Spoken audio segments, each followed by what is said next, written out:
उसका निदान हो पाए। क्या समस्या लगा आपको? रोड की समस्या और नाली की समस्या तो कुछ ज़्यादा ही है और किसी-किसी का तो है राशन कार्ड नहीं बना है, वृद्धा पेंशन नहीं बना है।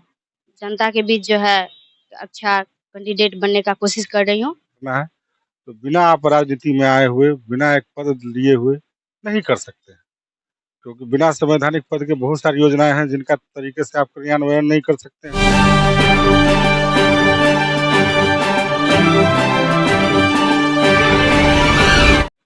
नमस्कार, मिथिला मंच न्यूज में आपका स्वागत है। मैं हूं मनोज। पूरे दरभंगा की जनता को हम कहना चाह रहे हैं, सिर्फ मेयर पर ही ध्यान केंद्रित मत कीजिए, क्योंकि आपका अगर पार्षद अच्छा नहीं होगा, पार्षद कर्मठ नहीं होगा, तो न शहर का विकास होगा और न ही आपके वार्ड का। सवाल ये है कि हम वार्ड 14 में हैं। हालांकि हम मेयर प्रत्याशी और डिप्टी मेयर पर ज्यादा हम फोकस कर रहे हैं, क्योंकि पूरे शहर की व्यवस्था है। लेकिन अब दरभंगा के कई वार्डों का भी हम देख रहे हैं। वार्ड 16, वार्ड 15 के बाद अब हम 14 वार्ड में हैं। 14 में पहली बार हम प्रत्याशियों से आपको मिलाते हैं। तमाम प्रत्याशियों का बयान सुनिए और उनकी कर्मठता को, योग्यता को सुने। उसके बाद आप अपना बहुमूल्य वोट दें, क्योंकि 5 साल सिर्फ आप ही परेशान नहीं होंगे, आने वाले पीढ़ी भी परेशान होगी। हमारे साथ राखी कुमारी हैं, वार्ड 14 की प्रत्याशी हैं। राखी जी, क्या सोच करके आप चुनाव लड़ रही हैं? हमारे वार्ड में पिछले कई साल से है समस्या बहुत है गंभीर, तो मैं इसी सब के कारण जो है इस मैदान में खड़ी हूँ, जो समस्या दूर हो जनता को। तो मैं राजनीति को जानते हैं? जी, किस तरह जानते हैं राजनीति को? एक महिला के लिए राजनीति में किस तरह? राजनीतिक एक ऐसी मुद्दा है जो आपको कैसे प्रेरित हुए कि जाकर के जनता की समस्या के बीच देखने का? कैसे, किस तरह प्रेरित हुए आप? जनता जनसंपर्क के दौरान जो अगर हम घूमे हैं, तो हर मोहल्ला, टोला जो है समस्या है। तो इसी सब के कारण जो है हमको लगा जो इस वार्ड में हमको खड़ी होनी चाहिए और जो भी समस्या उसका निदान हो पाए। क्या समस्या लगा आपको? रोड की समस्या और नाली की समस्या तो कुछ ज़्यादा ही है और किसी-किसी का तो है राशन कार्ड नहीं बना है, वृद्धा पेंशन नहीं बना है। बहुत ऐसी समस्या है जो नहीं कह सकते। पिछली बार आप 139 मत से आ रही थी, कितनी बार सीट? पिछली 121 मत से जी, तो क्या कमी रह गई और इस बार कैसे उसको दूर कीजिएगा? इस बार पूरे दूर करने की कोशिश में है जो इस बार दूर हो और जनता के बीच जो है अच्छा कैंडिडेट बनने का कोशिश कर रही हूँ और सभी जनता हमें सपोर्ट भी कर रही है, आशीर्वाद भी दे रही है। इस बार जिताना है राखी कुमारी को। क्या कीजिएगा आप? क्या-क्या कीजिए? प्राथमिकता क्या रहेगी आप? जो भी समस्या है उसको दूर करेंगे। महिलाओं की सुरक्षा? जी, उस पे भी काम करेंगे। हम बता दें, इस वार्ड में 48 वार्ड में कि जो अभी पार्षद हैं वो राजकुमार सैनी हैं। प्रारंभिक जो हमारी वार्ता उनसे फोन पर भी हमें लगता है कि कहीं न कहीं वो अपने कार्यों पर पूरी तरह संतुष्ट नहीं हैं। अगर कहा जाए तो दरभंगा के इस 14 वार्ड के जो बुद्धिजीवी हैं, उनको इस बार ऐसे बुद्धिजीवी, शिक्षित, योग्य व्यक्ति को चुनने पर ध्यान देना आवश्यक है, जिससे यहाँ की व्यवस्था सुधरे। हमारे साथ उनके पति हैं। ये आप कब से इस क्षेत्र में हैं, राजनीति में कब?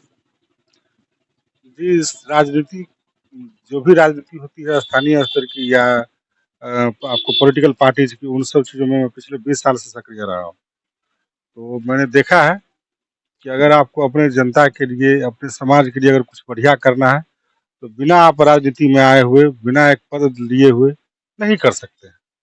क्योंकि बिना संवैधानिक पद के बहुत सारी योजनाएं हैं जिनका तरीके से आप क्रियान्वयन नहीं कर सकते हैं। अंतिम पायदान पर खड़े लोगों की आप मदद नहीं कर सकते हैं। मेरे समाज में बहुत सारे लोग हैं अभी अंतिम पायदान पर खड़े, जिनको वृद्धा पेंशन हो अथवा राशन कार्ड हो, या अभी इस बीच में कोरोना काल में और कोरोना काल से पहले भी बहुत सारे लोगों को असामयिक मृत्यु हो गया, जिसमें किसी भी व्यक्ति को, जो जो भी निवर्तमान पार्षद हैं चंद्रकला देवी, उनके द्वारा कबीर अंत्येष्टि योजना का लाभ नहीं मिला। नल जल योजना की बात भी अगर की जाए तो नल जल योजना में जगह जगह नल तो लगे, एक बार पानी निकला और 1 महीने के बाद आज तक फिर उस टोटी से पानी नहीं गिर रहा है। प्रमुख तौर पर देखा जाए तो 3-4 टोले ऐसे हैं हमारे वार्ड में जहाँ जल जमाव की समस्या हमेशा बनी रहती है, चाहे गर्मी हो, बरसात हो, कुछ भी हो। बंगाली कैंप है, यहाँ बगल में एक मुस्लिम टोला है, वहाँ पीछे डीएवी गली है। इस समय हमेशा जल जमाव की समस्या रहती है। 5 साल आप हारने के बाद क्या काम किए जनता के लिए, जिसे लोग आपको याद रखेंगे कि हाँ, हारने के बाद भी आप जनता के बीच काम करते रहे? जी, पिछला चुनाव हम लड़े थे, उस समय मेरी माँ थी पार्षद प्रत्याशी, तो उस समय 121 वोट से हम हार गए थे। 610 मुझे आया और विनिंग कैंडिडेट को 731। तो उस समय मैदान में 12 कैंडिडेट थे। चुनाव हारने के बाद फिर मैदान में कोई कैंडिडेट नजर नहीं आया मेरे अलावा। पिछले 5 साल तक मैंने अपने वार्ड की जनता का भरपूर सेवा किया है, चाहे बात लॉकडाउन की हो या किसी के यहाँ असामयिक मृत्यु की हो। जहाँ भी लोगों ने मुझे खोजा है, मैं वहाँ खड़ा रहा हूँ।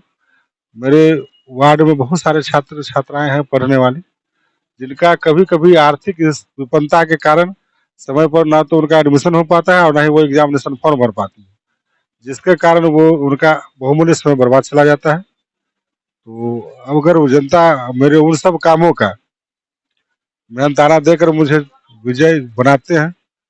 आपके यहाँ वार्ड में 64-68 वोटर हैं और 7 प्रत्याशी हैं। आपको टक्कर किनसे लग रहा है कि किस प्रत्याशी से ज्यादा टक्कर है? आप मान लीजिए आगे ही अपने आप को कहेंगे तो पीछे कौन कौन रहेगा?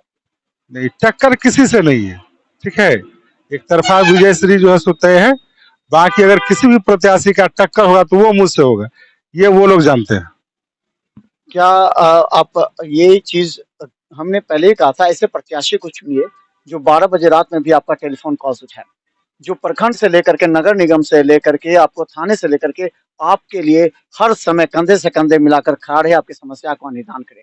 इसके अलावा आवेदन लिखने के लिए आता हो, क्योंकि देखा जाता है प्राय कि लोग परेशान होते हैं। अगर आप सोचिए, अगर आपके वार्ड के 6400 में अगर 4000 वोटर्स यहाँ रहते हैं, अगर उनको कभी भी आवेदन की लिखने की आवश्यकता होती है या कागज पत्र किसी भी तरह का होती है, तो कौन सा प्रत्याशी ऐसा है जो आपके क्या ये सब सक्षम है? जी बिल्कुल, चुनाव जीतने के बाद मैं एक कंप्लीटली ऑटोमेटेड ऑफिस रखूंगा, जहां लोगों के सारे कागजातों का फोटो स्टेट हो या किसी भी तरह का ऑनलाइन आवेदन करना हो, उसके लिए उनको भटकना नहीं होगा किसी भी सीएससी पर या किसी भी साइबर कैफे पर। उसकी पूर्ण व्यवस्था रहेगी, एक ही जगह, एक ही दरवाजे पर। तो देखते रहिए, क्योंकि वार्ड 14 के हम कुछ प्रत्याशियों के बयान आपको सुनाएंगे। सुनिए सबकी, लेकिन कीजिए अपने दिल की। लेकिन हम बता दें, शिक्षित, योग्य, कर्मठ ऐसे उम्मीदवार होना चाहिए जो 12 बजे रात में भी आपके लिए हमेशा खड़ा रहे, क्योंकि सब अपना खाना पीना खाता है, किसी को खर्चे की आवश्यकता नहीं होती। लेकिन चाहिए ऐसा प्रत्याशी जो आपके लिए हमेशा खड़ा रहे, उसका स्वभाव अच्छा हो, व्यवहार अच्छा हो, कम से कम एक कप चाय उनके दरवाजे पर आप पी करके अपना हक जता सके। देखते रहिए मिथिला महसूस। यूट्यूब में भी सब्सक्राइब कीजिए GTPL और सिटी केबल पर। हम हर घंटे रहेंगे अलग अलग वार्ड और मेयर प्रत्याशी को लेकर के। धन्यवाद।